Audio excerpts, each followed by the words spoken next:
Trailer के साथ साथ जो है स्क्रीनिंग भी चल रही है और बहुत ही ज़बरदस्त लोगों का रिस्पांस मिल रहा है हम लोगों को।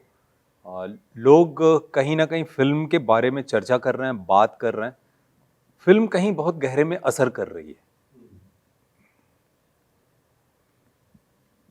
जैसे विनीत सिंह जी ने बताया कि हम स्क्रीनिंग भी कर रहे हैं। अभी जब आपसे बात कर रहे हैं उस हिसाब से हमने कई शहरों में स्क्रीनिंग की है और पूरी फिल्म दिखाई है। ऑडियंस का व्यू पॉइंट भी बहुत अच्छा आ रहा है और ऐसे लग रहा है जो हमने बात दिल से की है वो दिल तक पहुंच रही है, तो अच्छा लग रहा है। आपको किस तरह का रिस्पॉन्स मिल रहा है? काफी ट्रेलर में मैंने देखा काफी स्ट्रॉन्ग किरदार आपने निभाया है, काफी सारे डायलॉग्स भी लग रहे थे और काफी स्ट्रॉन्ग लग रहा था। आपको किस तरह के रिस्पॉन्स मिल रहे ट्रेलर के आने के बाद से? ट्रेलर के आने के बाद बहुत अच्छे जेन्युइन ऑनेस्ट के साथ मतलब ऑनेस्टी के साथ जो एक आप रिव्यू देते हो फिल्म देखने के बाद या ट्रेलर देखने के बाद, वैसे रिव्यूज़ दे रहे हैं। मतलब जो हमने फिल्म में दर्शाया वो लोगों तक पहुंच रहा है। तो मनीष जी, इस तरह का सब्जेक्ट चूज करना काफी डिफिकल्ट होता है और काफी सारी बातें हो जाती है इस सब्जेक्ट को, पर आपका क्या थॉट प्रोसेस था इस सब्जेक्ट को चूज करना? ये हमें लगा कि अब टाइम आ गया कि हम इस कहानी को छुए, इस कहानी के बारे में बात करें, ऐसी फिल्म बनाएं। और जैसा कि एनसीआरबी रिपोर्ट भी आई है अभी लेटेस्ट, अगर आप लास्ट टू लास्ट वीक के हिसाब से देखें तो crime against women has increased and specially अगर रेप की बात करें तो ऑलमोस्ट 86 टू 90 रेप्स हो रहे हैं इंडिया में डेली, जो कि रजिस्टर्ड हैं। And imagine 90% of this cases are not even reported. तो यू कैन इमेजिन जो स्थिति है वो बहुत भयावह है और बहुत ज़रूरी है कि हम अब इसके बारे में बात करें, इस चीज़ का संज्ञान लें और एक ऐसी कहानी सामने रखें जो दर्शकों तक पीड़िता का दर्द पहुंचाए, पीड़िता की फैमिली का की वापो उसके दर्द को पहुंचाए। और ये फिल्म सिया उसी बात पे फोकस रखती है कि पीड़िता कैसे संघर्षरत रहती है और कैसे न्याय के लिए वो अगर अपना सर भी उठाती है और कदम बढ़ाती है तो महेंद्र जैसे लोग उसका साथ भी देते हैं, तो कितनी ज्यादा मुश्किलात होती है। कई लोगों को जान तक गंवानी पड़ती है इंसाफ के लिए।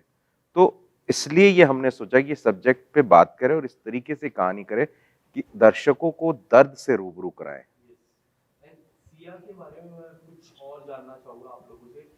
जो वर्ड सिया है उसकी काफी सारी मीनिंग निकलती है, बट ये सिया किस तरह का मीनिंग दर्शकों को देगा? Siya is a colloquial word for Sita. And जब हम रिसर्च कर रहे थे तो 4 कहानियों पे हमने रिसर्च किया था, 4 केसेस पे हमने रिसर्च किया, उसमें से 3 केसेस की लड़की का नाम एस से था। तो ये तो तय था कि हम एस से ही कोई नाम रखेंगे।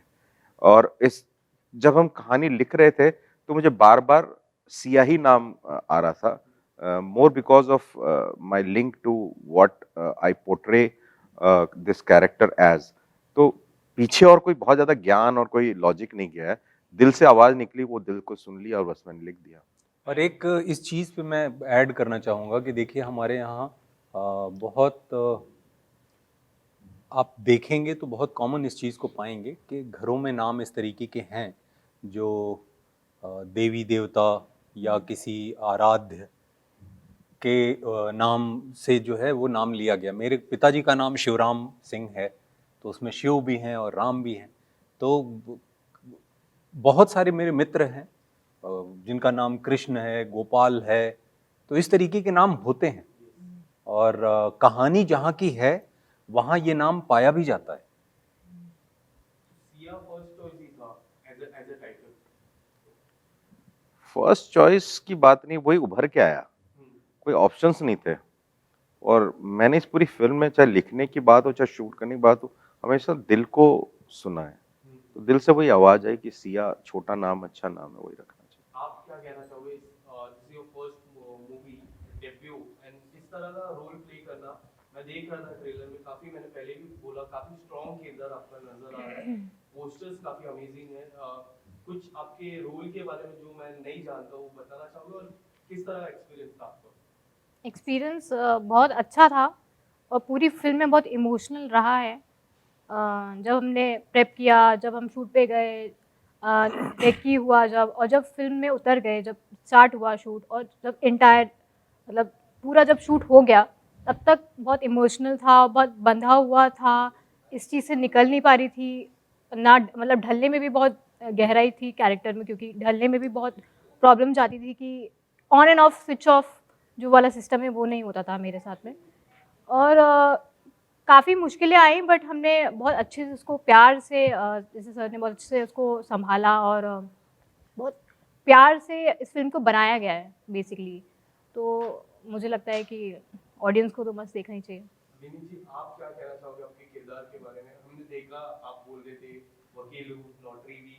अब कई वकीलों ऐसे होते हैं जो बाहर रहते हैं, नौटरी भी कर लेते हैं, वकील भी माना जाता है नौटरी। आपके किरदार के बारे में कुछ बताइए। ये किरदार की खास बात मुझे लगती है, किरदार का नाम है महेंद्र। मुझे खास बात ये लगती है कि ये किरदार बहुत सेल्फलेस है, और सेल्फलेस होने की मतलब उसकी जो सीमा है, अगर उसको भी आप खींचने जाएंगे तो बहुत लंबी लाइन खींचनी पड़ेगी, क्योंकि ये किरदार खड़ा होता है सिया के लिए। सिया के साथ कोई रिश्ता ऐसा नहीं है कि ब्लड रिलेशन है या दूर का रिश्तेदार है, ऐसा नहीं है। ना उसे कोई आर्थिक लाभ होने वाला है, ना उसे कोई समाज में कोई पद प्रतिष्ठा मिल जाने वाली है कि किसी एजेंडे की वजह से वो ये काम कर रहा है। वो सिर्फ मानवीय आधार पे एक इंसान के लिए खड़ा होता है, और ये चीज़ मुझे बहुत खूबसूरत लगती है। और मुझे लगता है इस समाज में जहाँ हम सब हैं वहाँ बहुत सारे महेंद्र की ज़रूरत है। इसके अलावा रंगबाज की मैं बात करूँ, जिस तरह का प्यार आपको मिला है और इस किरदार में अलग है। दोनों किरदार की मैं बात करूँ, दोनों डिफरेंट है। रंगबाज में मुझे एक चीज आपकी लगी कि आप थोड़ा जो मेथड एक्टिंग बोलते हैं, एज एन एक्टर एक मेथड एक्टिंग वर्ड होता है, उसमें मुझे कहीं ना कहीं मेथड एक्टिंग आपकी लगी। और इसमें मैंने जितना भी ट्रेलर देखा, इसमें भी मुझे कोई कुछ इमेजिन वैसा हुआ। तो आप किस तरह से प्रिपेयर करते हो एज एन एक्टर अपने आप को? सी हर किरदार जब आप हाँ करते हैं तो उसके बाद मैं काम शुरू करता हूँ। मैं उसे अपनी जिम्मेदारी मानता हूँ।